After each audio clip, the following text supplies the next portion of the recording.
Paano mag-apply? Pagka ano ka, graduate ka ng K-12 or ano, ALS. Oh. Basta may requirements. Tapos pupunta lang dyan. Ano yun sa inyo? Ano yan? Yung scholar, no? Walang bayad sa school pero sa inyo lahat ng tirahan sa pagkain. Sa school, meron siyang ano, 30,000 tuition.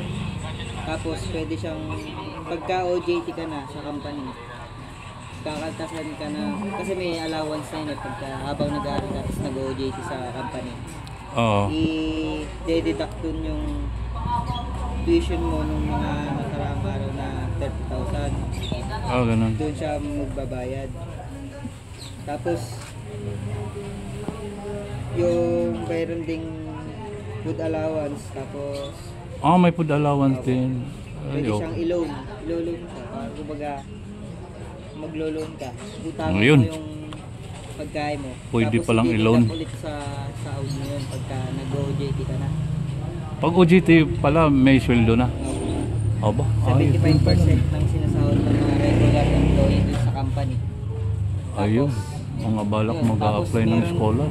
Hiwalay yung sahod ng ano ng OT saka ano saka yung salary mo. Hiwalay. Allowance. May OT pa yun, ha? Hiwalay na card OT tsaka yung Ilang buwan bago ka naka-ano? Ilang buwan ang applyan? Ilan ang buwan tanggapin? Ilang buwan bago kayo ma-confirm? ano pagka pumunta dyan tapos nagpasa na requirements. Talagang pumunta ka dyan mismo? Ayun, pupunta Galing pala pa dyan Bataan. mismo. Galing Bataan. Lahat kayo gagaling Bataan? Yan, Okay. lahat yan sila. Puro Bataan. Puro nakahubad, oh. Wala hindi nakahubad dahil mainit ang panahon.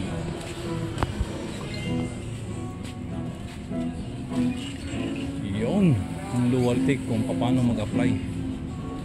Bahala na kayo mga Pilipino.